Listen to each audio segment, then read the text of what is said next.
Hey, welcome back to another video. Today I'm going to share some of the things from people who I've helped move from New York to Philadelphia, some of the things that they've wished that they've known before making that big move. If you are considering a move, or even if you're just curious about what life in Philadelphia is really like, you're going to want to keep watching. I'm going to share a tip at the end of the video that only someone who has lived in this area for their entire life would know. Make sure you stick around until the end. You're not going to want to miss it. Let's get into the video. First up is going to be the cost of living. So Philadelphia is often thought of as a more affordable solution to places like New York City, Washington, D.C., especially when it comes in terms of housing. So the median home price in Philadelphia is about $256,000. You're going to have average monthly rents of about $1,700. In New York City, Manhattan specifically, you're going to have a median home sale price of about $1.1 million, and you're going to have an average monthly rent of about $5,000 a month. Now that was housing, so when it comes to like daily expenses, dining, groceries, the difference is going to be pretty subtle. A basic meal, inexpensive restaurant in Philadelphia, you're going to be about $20 a person. New York City, you might be closer to 30. A fast food combo meal, maybe like 10 bucks in Philadelphia, maybe closer to $12, $15 in New York City. So not major differences up front. Over time, of course, these costs and differences can add up. When it comes time to groceries, you're also going to have some differences as well. I think I saw that a loaf of bread in Philly was about $3.80, and in New York City it was about $4.80. A gallon of milk was about the same, about $1 difference in between the two cities. I think $4.80 in Philadelphia and about $5.70 or so in New York. Transportation costs are also going to be different. A monthly public transit pass in Philadelphia on SEPTA is going to be about $96 a month, and then in New York City, that public transportation monthly pass is going to be about $130 a month. Transitioning from New York City is often going to mean a little bit less hustle compared to Philadelphia's more relaxed atmosphere. Just in terms of notable daily lifestyles, you're going to have a layout in Philadelphia and a culture that's a little bit more calmer and more inviting. It's going to make it a little bit quieter and easier to adjust to that pace. Like I just mentioned, you're going to have a more spacious design throughout the city. It's going to contribute to a less hurried lifestyle. You're going to have more time to get places. You're going to have less commute times. The average commute time for Philadelphia residents is approximately 33 minutes daily.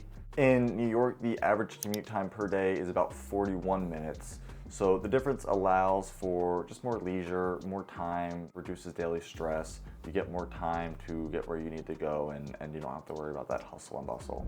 Both areas, both cities are going to be super walkable. Philadelphia's neighborhoods might feel a little bit more like a small town feel. You're going to frequently know your neighbors. You're going to engage with local businesses. You're going to have tight-knit communities throughout each part of the city. You're also going to have just a more slower, relaxed pace in some of these neighborhoods as you would in the majority of New York neighborhoods. I think it goes without saying that New York offers a vibrant art scene. You're going to have tons of options in terms of museums, historical sites, just arts in general. Philadelphia is also going to provide an array of cultural experiences. You're not going to have the overwhelming crowds. You're not going to have the high ticket prices.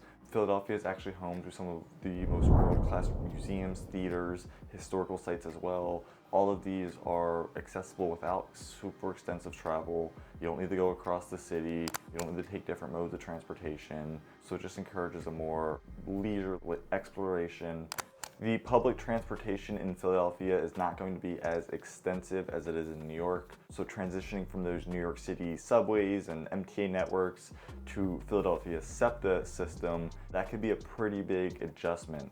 SEPTA is going to have various transit options, buses, subways, trains. It's not going to identically replicate, some of those New York options, but you're going to have a ton of services. You're going to have the regional rail. That's going to be 13 lines. That's going to be over 150 stations across Philadelphia and surrounding counties, all the way out to the suburbs, Chester County, Bucks County, Montgomery County. So then you'll have the SEPTA Metro. This is going to be a network of rapid transit lines. It's going to be a light metro, suburban trolleys, streetcars, subway surface trolleys. You're going to have a total of 78 miles of rail service from all of these different transportation options. There are going to be some subway options. You're going to have 4 subway option lines, It's going to cover a vast area of the city. You're going to have over 200 local buses and express routes that serve all of the boroughs. This is a disclaimer. I do want to let you know that some of these lines might have limited services, especially during off-peak hours. Certain, like the regional rail lines, they have trains just running less frequently every now and then, just requiring passengers to plan their trips very carefully.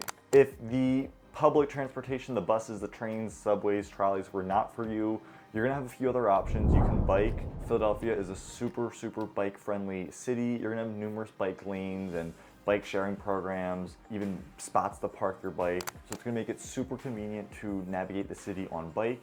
There are rideshare options like Uber, Lyft, you've even got taxis. So those are super widely, easily available, provide super convenient options for just point A to point B travel.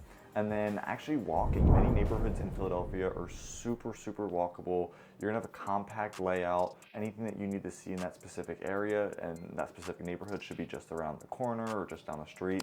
So you should have, a lot of luck being able to walk a lot of these neighborhoods. So the food scene here in Philadelphia is gonna be a little bit different than you've got in New York City. We're gonna be with our iconic cheesesteaks and hoagies. We're also gonna have a vibrant mix of craft breweries. We're gonna have farm-to-table restaurants.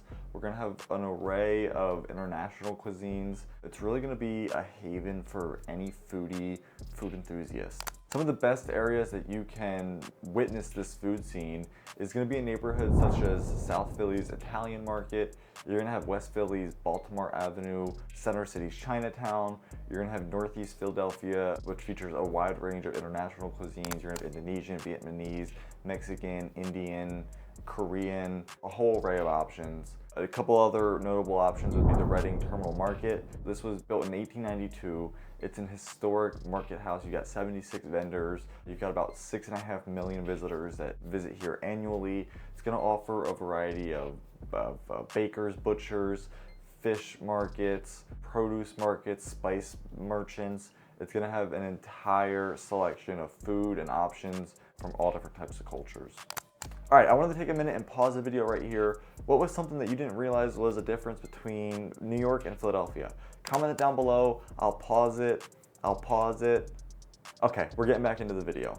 When you are relocating from New York City to Philadelphia, it is important to understand the differences in the climate between the two cities. Philadelphia's weather can be a little bit more extreme than New York City. Philadelphia typically experiences a colder and snowier winter compared to New York City. The average in Philadelphia is about 25 inches of snowfall per year. This last December, Philadelphia had about 9 inches of snowfall in the span of about 17 days. For New York City, the average is about 20 inches annually, and it can vary from year to year. This last January, New York City had less than 6 inches of snow. So that can show you a little bit of the differences between the two winters that we just had between the two cities. The summers in Philadelphia are going to be a little bit higher temperatures, a little bit more increased humidity. The average relative humidity in Philadelphia during the summer months can range from about 70 to 90%, and this can make the heat feel very intense, may lead to some discomfort during outdoor activities, lots of sweating, maybe even trouble breathing. I actually saw a study that said that the summers in Philadelphia, I think since like 1950, have gotten like 3 times hotter in Philadelphia specifically. So that's something to keep in mind as well. New York City, you're gonna have a little bit cooler. It's still gonna be hot, it's still gonna be humid, the sun's still gonna be out. Philadelphia is also prone to a little bit more unpredictable weather. You can have sudden shifts from hot and humid conditions, then you can have cold and snowy conditions all within the same week. And you can have that in New York as well. It's just a little bit more prominent. It happens a little bit more often in this Philadelphia suburb and city region. The neighborhoods in Philadelphia are gonna be more renowned for their close-knit, community-oriented atmospheres. New York City, you're gonna have a more big city, anonymous environment that gives you that type of feel overall. When you are transitioning from New York City to Philadelphia, it is important to understand the differences in the job markets, especially if you're going to be in sectors like finance, technology. As far as finance goes, New York City is a global financial hub. It's going to offer extensive opportunities in finance. Actually, in 2023, the securities industry in New York City averaged 195,000 jobs. It made it the highest level in over 2 decades. You're going to have major firms like JP Chase, Goldman Sachs, headquartered in New York City. It's going to provide a ton of options in terms of positions go, hiring, stuff like that. However, recent trends do show that while the industry remains robust, there is increasing emphasis on technology roles within these financial institutions. The finance sector in Philadelphia is smaller in scale. For instance, the average salary for, I think, a financial analyst in Philadelphia was about $77,000. Total compensation, I think, was around $83,000, bonuses, stuff like that, incentives. So opportunities do exist, especially in institutions like right around the University of Pennsylvania, Penn Medicine. The market's going to be a lot less competitive. Salaries are generally going to be lower compared to that of New York City. In New York City, the tech industry is super expansive. It's rapidly growing. In 2022, the average tech salary in New York City was about $161,000.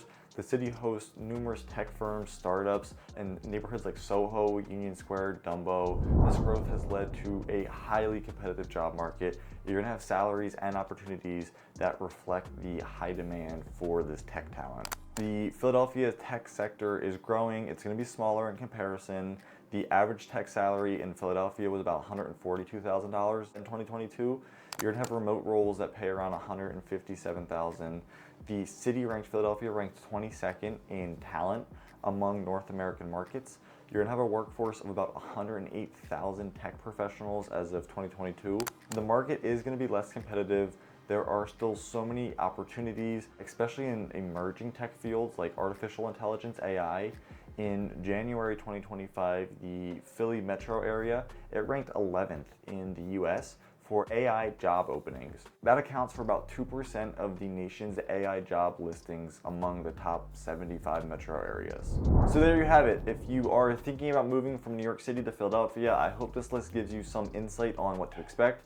If you like this video, make sure to hit that like button, subscribe, and leave a comment down below. Maybe let me know a video that you'd be interested in, or maybe something that you learned or just didn't know about that was different from New York to Philadelphia. If you are considering a move, you can reach out to me, give me a text, a call. You can even schedule a free Zoom consultation. And until next time, I will see you around the neighborhood.